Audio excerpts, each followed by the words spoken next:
O lugar que é bom pra mim é onde eu quiser estar. A estrela ainda brilha, ela é quem vai me guiar. Ser guerreira é minha sina, batalhando pra vencer. Tenho voz pra ser ouvida, tenho sonhos pra viver. Não vão mais conseguir me anular, me calar. Ninguém vai me impedir de cantar e lutar. Seja em casa, no campo, na rua ou na praça, chega de mordaça, agora eu vou falar. Porque eu sou mulher pra fazer acontecer.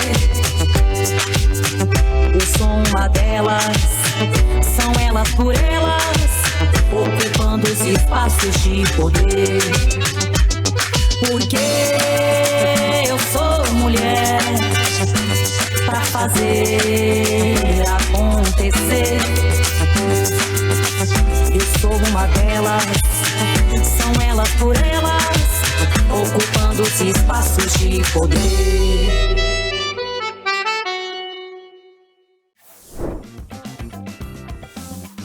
Começa agora o TV Elas por Elas. E na aula de hoje vamos falar sobre mulheres no sistema prisional, com Carol Barreto, doutora em Direito.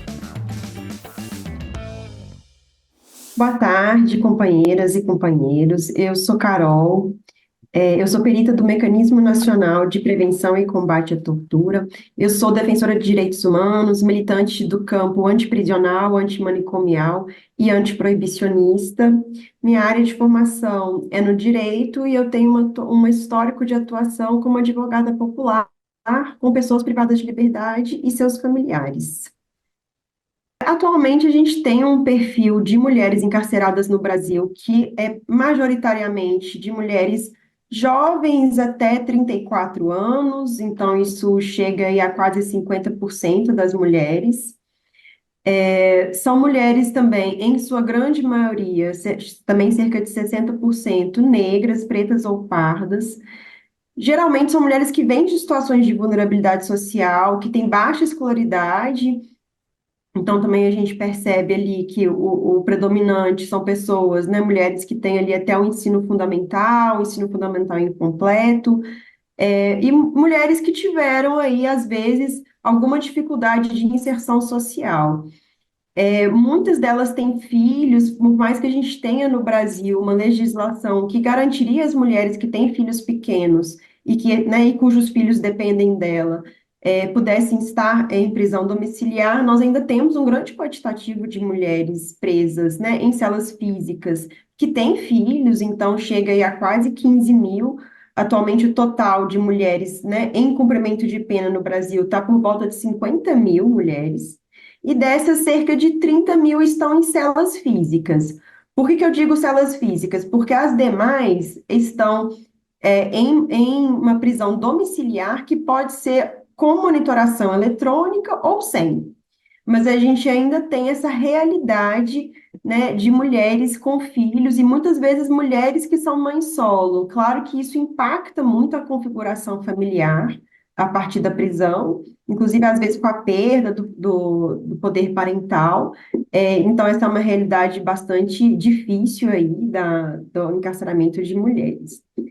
E uma coisa também muito relevante é o papel da guerra às drogas, né, que a gente sabe que é uma guerra que está direcionada a determinados territórios, a pessoas que têm determinada cor, que têm determinada classe social.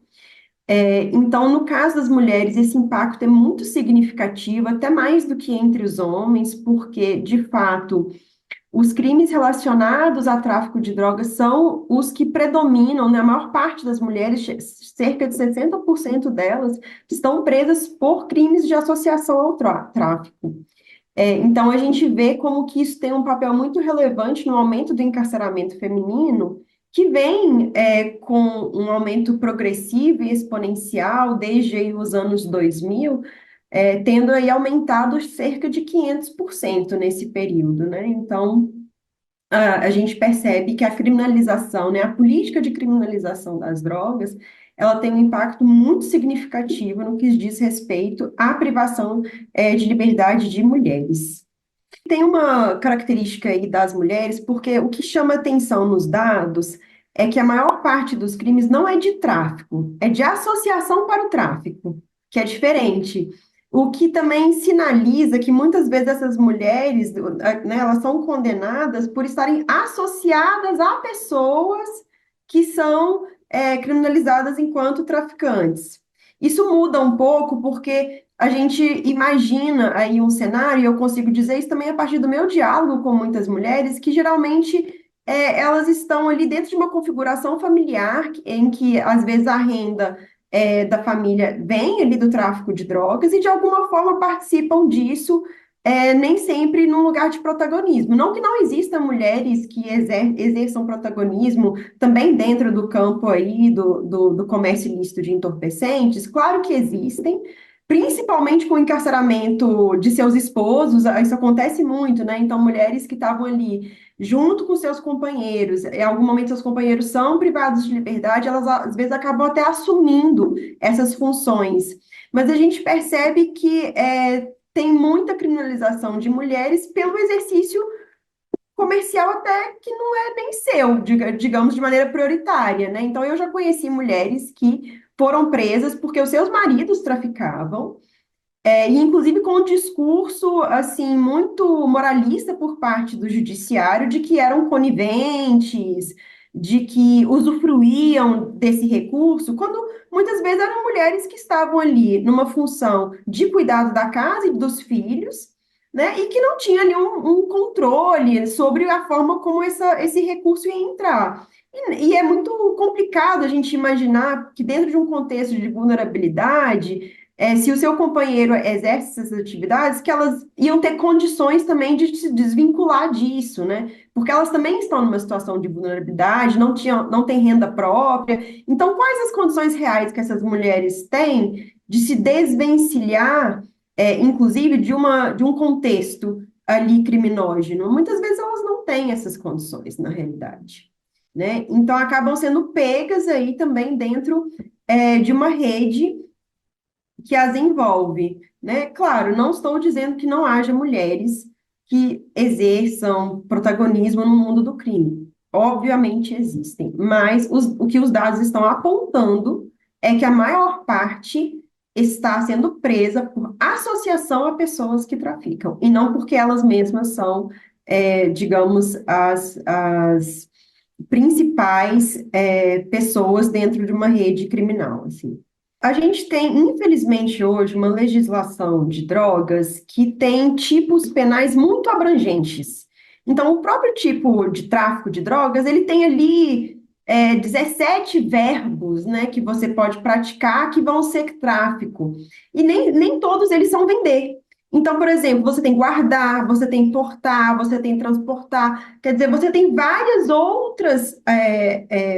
outros atos que são criminalizados que não são efetivamente da venda em si. E a associação para o tráfico é a mesma coisa, acaba sendo um tipo penal muito abrangente. Então, a legislação hoje, ela pega, assim, essas práticas, como a prática, de mulas. Então, a gente vê que a legislação penal atualmente, ela, por ter esses tipos penais muito abrangentes, ela capta, sim, a atividade de mulas, de mulheres inclusive mulheres que levam drogas para seus companheiros dentro de unidades prisionais, né, que também é uma atividade, que gera aprisionamento de mulheres, e a gente sabe que esse levar drogas para seus companheiros nas prisões, muitas vezes, está relacionado ali a tentar evitar, que seu companheiro seja agredido, ou porque ele contraiu alguma dívida ali dentro da unidade prisional, mas ainda assim, ainda que não haja um objetivo de lucro na atividade, essa atividade ainda é passível de ser criminalizada no contexto brasileiro, na atual legislação que a gente tem. E a gente também tem uma grande dificuldade com a nossa legislação, que é a não diferenciação entre usuário e traficante. Então, também tem a realidade de mulheres usuárias, às vezes até em situação de rua, que estão sendo criminalizadas enquanto tráfico, associação para o tráfico, sendo que, na realidade, são apenas mulheres que estão em uso. A gente tem atualmente uma jurisprudência do STF em relação a cannabis, né, que diferencia aí um quantitativo que seria de usuário, mas a gente não tem isso em relação a outros entorpecentes. Então, a gente fica ali numa zona muito nebulosa sobre o que realmente é uma atividade de tráfico, o que é uma atividade de uso e o que é uma atividade que está relacionada ao tráfico, mas que tem ali uma função muito marginal, né? Que é muito diferente da pessoa que, por exemplo, é uma dona de uma boca de fumo, né? É bem distinta a atividade, mas ainda assim recai no mesmo tipo penal. Então, essa ausência de diferenciação entre os papéis, né, no contexto aí da política de drogas, entre os papéis que são exercidos, isso eleva em muito a criminalização, e às vezes a criminalização de pessoas que não têm um impacto significativo ali no próprio crime. Então, o encarceramento dessas mulheres muitas vezes não vai impactar na venda, não vai impactar no tráfico, não vai, de forma alguma, diminuir ou desarticular essa rede.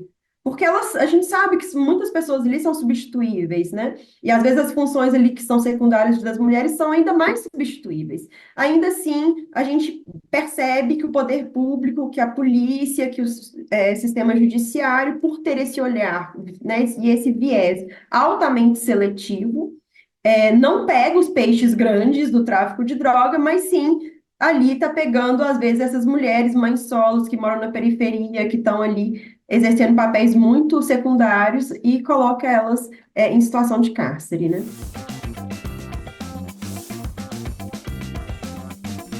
Hoje a aula foi sobre mulheres no sistema prisional, com Carol Barreto, doutora em Direito.